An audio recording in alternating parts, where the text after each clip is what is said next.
Makadi hama dzinodikanwa kwese kwamuri mativi mana enyika. Nawewo pano nemusoro wenyaya wandati usati watuka Mwari. Usati watuka Mwari, usati wasimudza muromo wako kuti watuke Jehovha.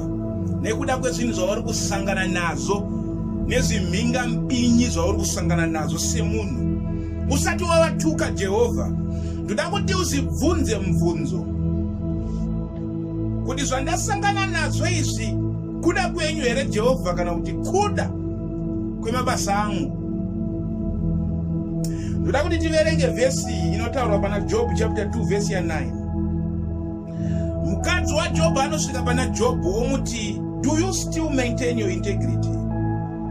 Curse God and die. Job wanga wapinda patsekwende yakaomarara kusvika pekuti upenyu hwakavava segavakava.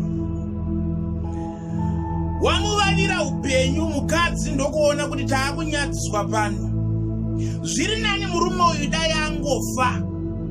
Akafa vanhu voziva kuti wapera, waparara uyezve nenyadzi dzake. Isu tosara torarama. Semukadzi pamwe aitarisira kuti pamwe ndinokwanisa kurorwawo nevamwe wataimboti shamwaridzana navo vane pfuma.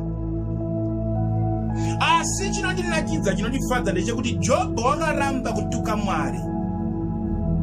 Saka usati watuka Mwari, tanga wafunga kaviri katatu.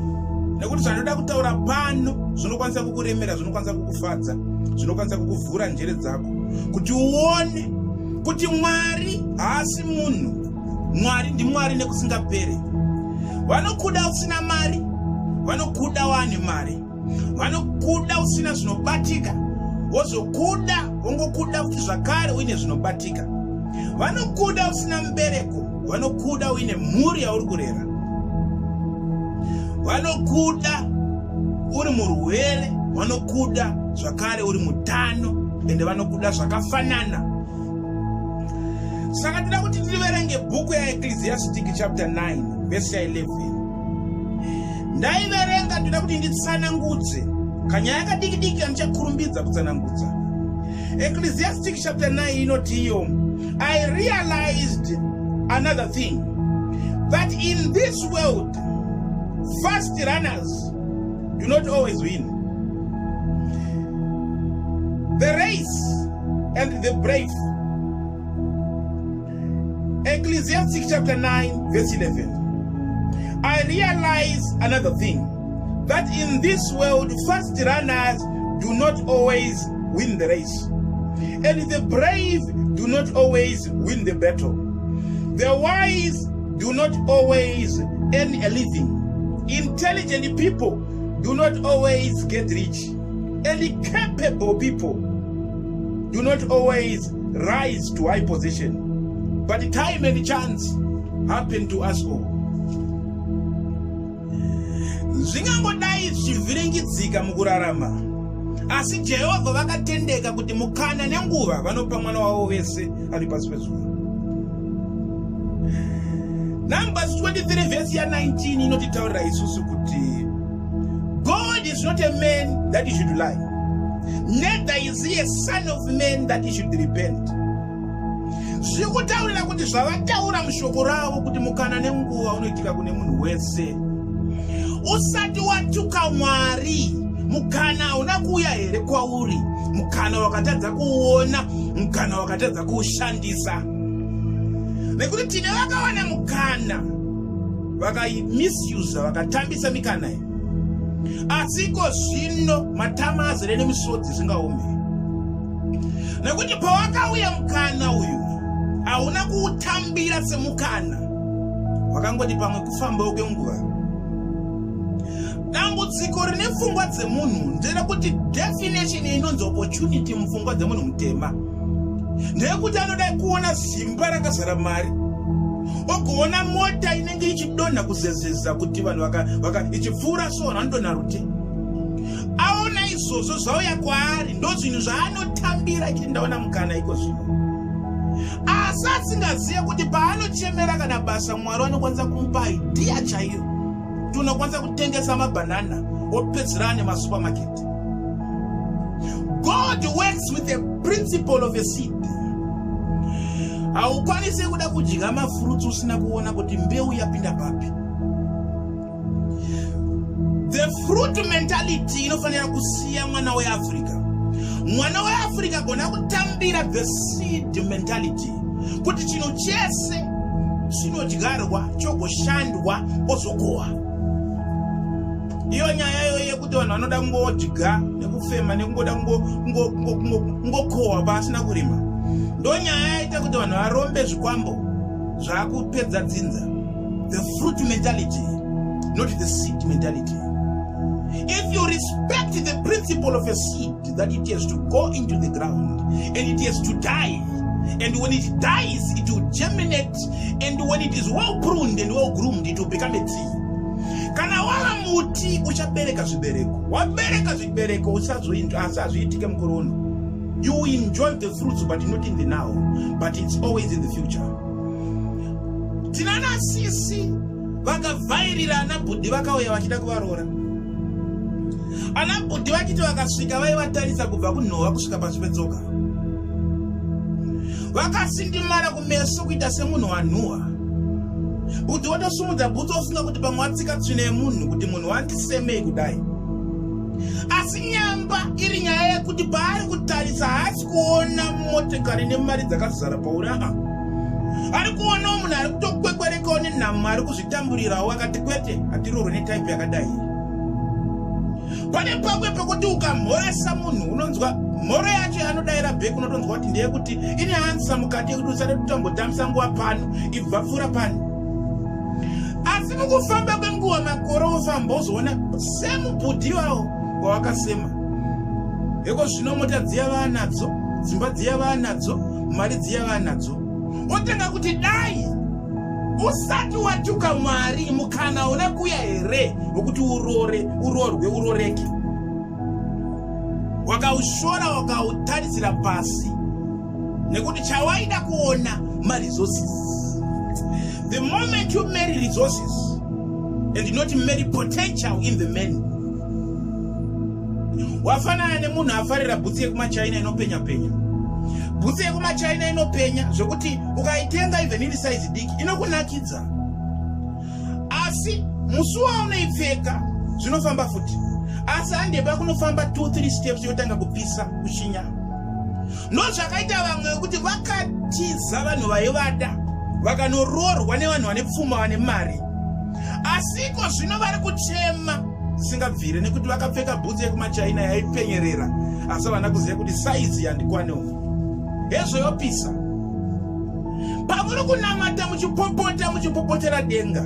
Hauna here kuuya mukana musati masumudza muromo kutuka Mwari. Mukana chaiwo hauna kuuya here makaushora pawakasvika. Ndinorangarira shamwari yangu tichikura. Pana sisi wataiziva. Hezvo taienda kumachechi taiendawo tese.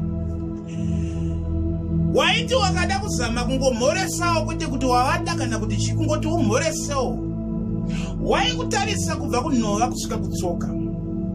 Kuti uri kudei pano. Unotoona kuti pano patatotaronze uri kudei.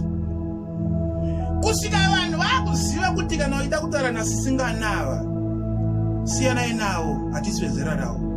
Vanodawo mabhenzi, vanodawo nemari dzavo, vanodawo nedzimba dzavo. Endo zvisinei dzaiuyawo mabhenzi achivadhiropa pachechi. Tichiverengera kuti nemuta dziri kudzika nasisingana idzi. Tinongoverenga mazuva muchato unenge wapo. Yawo mazuva afamba. Mumwe bhururu wangu akazondiudza akati ndakazosangana nasisingana vaye. Ndakati Yesu ndakati tiudzewo hakuna chinhu chinonakidza semakuhwa ari kubuda mundebvu. Ndakati tiudzewo zviri kuitika ari kufamba sei. Zvaka ndiwakandimbundira so. Ndakati kwako kumbundira zvakati mambundiro akandiita. Ndakatoti dai mai mwana wanga ari pedyo pamwe ndo musi waipera muchato. Ndakati Yesu taura katinzwe kuti zviri kufamba sei. Zvaka ndiwakangotaura kuti ini ndakawana munhu anoda kundiroora eni ndauye zvake. Ndaneta nekutendera maprofita, ndaneta nekushandisa zvandoshandisa kuti ndirorwe. Ewo sisi ewo mvunzo. paiuya ana bhudhi wamaiona wasina mota vachiti varida kuroora mai vashoraka. Handiyo here iri kutaurwa naEcclesiastic 9 kunzi time and chance happen to you all. Mukana wakauya asi mukana makashora. Waifanira kukuroora nguva yacho wakashora. So before you curse God, usati watuka Mwari, fungisisa kuti mukana una kuuya here, mukana wakaushora, mukana wakatadza kuona, nekuti you perceived your own idea of what an opportunity to be settled is. Amana andiri kunzwika. Vanhu vanotadza kunzwikisa chinhu ichi. Zvinogoneka kuti unokwanisa kuroorwa nemunhu ane pfuma dzake ane mari dzake. Gore rakuroora kana uchiti wakaroorwa nekuti ndaroorwa, unonzwa munhu achidedzera kuti ndaona mukomana wangu ane zvese and he has everything, ane mota, ane imba, ane mari, saka yeye ndakutoroorwa. Chauri kumhanyira ipapa handidi kuti uri kumhanyira rudo, wamhanya nekuti ane zvinobatika. Asi zvinobatika manje tsika yazvo ndezvekuti unokwanisa kuroorwa ainazvo. Mongoti fambei makore mairi matatu, oita murombo wekupedzisira kuti atofamba murodi chaanenge achinyara. Agofitwa nenhamo kuita kunge gore raakuroora iwe vaita kunge atsika mheni yenhamo.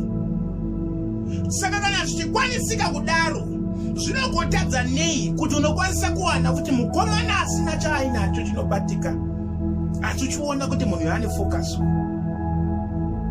Mungofambawo makore mairi matatu, opedzisira ane zvinobatika zvekuti unokwanisa kutaura kuti pandakakuona wangu asina chainacho.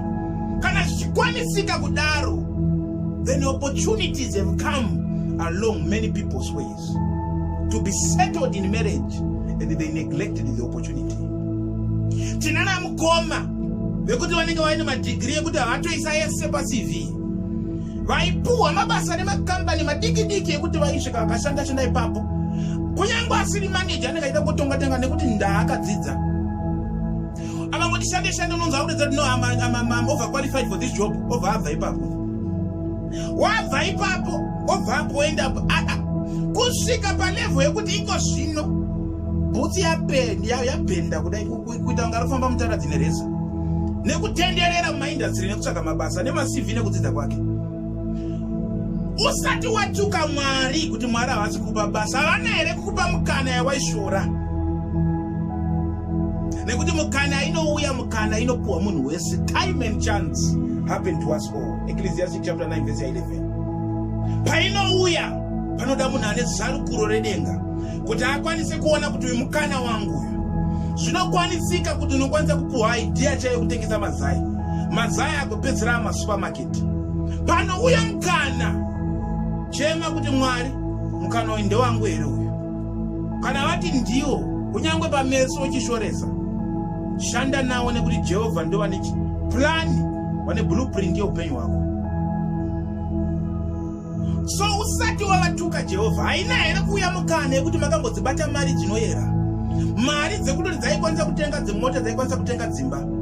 Asi pamaidzibata, maimbofunga kuti aiwa ndichazobata yakati wande ndokunotenga imba ka1. Ezvo iko zvino makungodzirangarira, asi makadziranga futi mari dzacho. Ndamukana paunouya, havasi vese vane meso ekwanisa kuona. Elijah anondinakidza muprofita uyu.